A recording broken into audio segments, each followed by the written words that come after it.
안녕하세요. 오늘은 2024년 10월 15일입니다. 오늘 우리가 함께 읽고 묵상할 말씀은 욥기 31장 말씀입니다. 내가 내 눈과 약속하였나니 어찌 처녀에게 주목하랴. 그리하면 위에 계신 하나님께서 내리시는 분깃이 무엇이겠으며 높은 곳에 전능자께서 주시는 기업이 무엇이겠느냐. 불의한 자에게는 환난이 아니겠느냐. 행악자에게는 불행이 아니하겠느냐. 그가 내 길을 살피지 아니하시느냐. 내 걸음을 다 세지 아니하시느냐. 만일 내가 허위와 함께 동행하고 내 발이 속임수에 빨랐다면 하나님께서 나를 공평한 저울에 달아보시고 그가 나의 온전함을 아시기를 바라노라.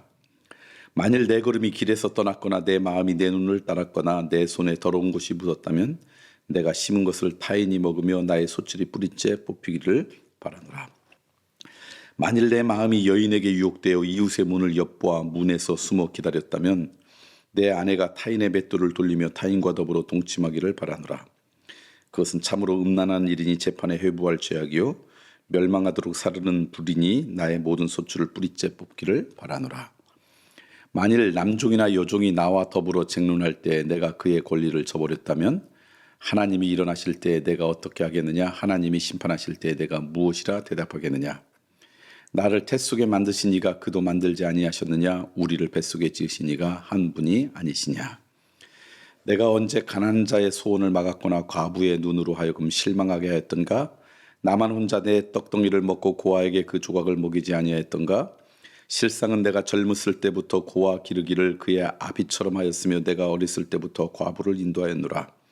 만일 내가 사람이 의복이 없이 죽어가는 것이나 가난한 자가 덮을 것이 없는 것을 못 본 채 했다면 만일 나의 양털로 그의 몸을 따뜻하게 입혀서 그의 허리가 나를 위하여 복을 빌게 하지 아니하였더라면 만일 나를 도와주는 자가 성문에 있음을 보고 내가 주먹을 들어 고아를 향해 휘둘렀다면 내 팔이 어깨뼈에서 떨어지고 내 팔뼈가 그 자리에서 부스러지기를 바라노라. 나는 하나님의 재앙을 심히 두려워하고 그의 위엄을 말미암아 그런 일을 할 수 없느니라. 만일 내가 내 소망을 금에다 두고 순금에게 너는 내 의뢰하는 바라 하였더라면 만일 재물의 풍부함과 손으로 얻은 것이 많음으로 기뻐하였다면 만일 해가 빛남과 달이 밝게 뜬 것을 보고 내 마음이 슬며시 유혹되어 내 손에 입맞추었다면 그것도 재판에 회부할 죄악이니 내가 그리하였으면 위에 계신 하나님을 속이는 것이라. 내가 언제 나를 미워하는 자의 멸망을 기뻐하고 그가 재난을 당함으로 즐거워하였던가. 실상은 나는 그가 죽기를 구하는 말로 그의 생명을 저주하여 내 입이 범죄하게 하지 아니하였노라. 내 장막 사람들은 주인의 고기에 배부르지 않는 자가 어디 있느뇨 하지 아니하였는가. 실상은 나그네가 거리에서 자지 아니하도록 나는 행인에게 내 문을 열어 주었노라. 내가 언제 다른 사람처럼 내 악행을 숨긴 일이 있거나 나의 죄악을 나의 품에 감추었으며 내가 언제 큰 무리와 여러 종족의 수모가 두려워서 대문 밖으로 나가지 못하고 잠잠하였던가. 누구든지 나의 변명을 들어다오 나의 서명이 여기 있으니 전능자가 내게 대답하시기를 바라노라. 나를 고발하는 자가 있다면 그에게 고소장을 쓰게 하라. 내가 그것을 어깨에 매기도 하고 왕관처럼 머리에 쓰기도 하리라. 내 걸음의 수요를 그에게 알리고 왕족처럼 그를 가까이 하였으리라.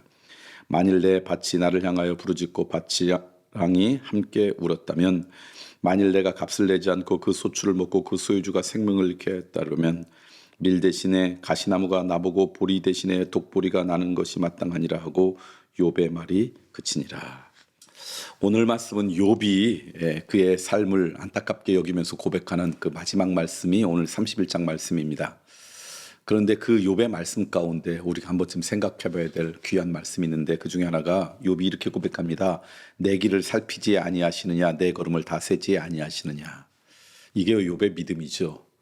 하나님께서 내 길을 살피시고 내 삶을 인도하시고 내 걸음을 다 헤아리신다. 이게 지금도 살아계신 하나님께서 하시는 일이라는 믿음이 우리 가운데 있으면 어떤 일이 벌어지냐. 쉽게 죄와 벗하지 않습니다. 사람 눈 피할 수 있지만 내가 하나님 앞에 서 있다라고 하는 것, 그것 때문에 우리가 멈춰야 될 때 멈추고요. 조용히 있을 때 조용히 있을 수가 있죠. 이 믿음이 우리의 인생 가운데 있었으면 좋겠습니다. 하나님은 우리의 삶을 굽어 살피시는 분이시고요. 하나님은 내 삶을 헤아리시는 분이세요. 이 믿음 때문에 언제 어디서나 우리가 이 땅 가운데 아름다운 인생으로 살아갈 수 있지 않을까. 누가 볼 때와 보지 않을 때하고 너무 다른 안타까운 인생 되지 않는 일관성 있는 인생 되는 비결, 이 믿음이 우리 가운데 있어야 된다. 그게 오늘 첫 번째 여러분과 나누고 싶은 말씀입니다. 두 번째 여러분과 함께 나누고 싶은 말씀은 이런 얘기예요. 하나님께서 나를 공평한 저울에 달아보시고 그가 나의 온전함을 아시기를 바라노라. 그러니까 하나님이 이랬으면 좋겠다라고 고백하지만 그게 사실은 하나님이 하시는 일이에요. 하나님은 공평한 저울에 달아보시고 우리의 온전함을 아신다. 이 세상이 정말 공정하고 공평한 세상이 되기를 원하는 소망이 우리 모두 가운데 있습니다. 그러나 이 세상 가운데 그건 이상이고요. 현실은 그렇지 않습니다. 왜냐하면 이 땅 가운데는 아직도 인간의 연약함이 남아있고 죄의 영향력이 남아있기 때문에 그래요. 근데 우리의 삶 가운데 온전한 공정은 언제 있느냐? 하나님 나라가 임할 때, 하나님의 은혜가 우리 가운데 임할 때, 하나님의 질서가 우리 가운데 임할 때 임한다. 그러므로 우리 인생의 온전한 공평한 인생, 누구로부터 인정받느냐가 아니라 그 하나님으로부터 인정받아야 된다라고 하는 믿음의 고백이 우리 가운데 있다 그러면 우리가 사람들의 환호성에 현혹되지 않고 묵묵히 내 맡은 책임들을 잘 감당하는 그런 인생이 되지 않을까 생각됩니다. 그 다음에 마지막으로 하나 더 오늘 말씀 또 나누고 싶은 것은 이 욥의 안타까운 고백 가운데 이런 고백입니다. 나는 하나님의 재앙을 심히 두려워하고 그의 위엄으로 말미암아 그런 일을 할 수 없느니라. 욥의 고백이에요. 내가 살아가면서 사람들을 속이거나 어렵고 힘든 사람들을 무시하거나 그 사람이 가난하다고 함부로 대하지 않았는데 그 이유는 내 성품이 좋아서 내 안에 착한 마음이 있어서 그런 게 아니라 내가 하나님 눈앞에 서 있고 하나님의 재앙이 두려워하고 하나님의 위엄을 인정하기 때문이다. 그러니까 이게 믿음의 사람들이 하는 일이에요. 하나님의 존재를 의식하면 우리의 삶을 달라집니다. 어느 순간이든지 하나님의 그 존재를 내가 믿으면요, 우리의 인생은 달라져요. 저는 오늘 말씀을 통해 이 욥의 고백처럼 하나님의 존재를 늘 의식하게 살고요, 의식하면서 사시고요, 하나님께서 살아계셔서 나와 함께 하심을 믿음으로 고백하는 그런 인생 오늘 하루 되었으면 좋겠다. 그러면 우리 삶은 달라져요. 하다못해 누군가가 나를 쳐다보고 있다고 해도 우리의 삶이 달라지지 않습니까? 예를 들면 뭐 하려고 하는데 아이들이 나를 보고 있어. 남편이나 아내가 나를 보고 있어. 어떤 사람이 보고 있어. 그것만 해도 우리 의식하는데 하나님을 의식하며 살아간다 그러면 우리의 인생은 달라지죠. 그런 하나님을 의식하는 인생으로 여러분의 삶이 펼쳐졌으면 좋겠습니다.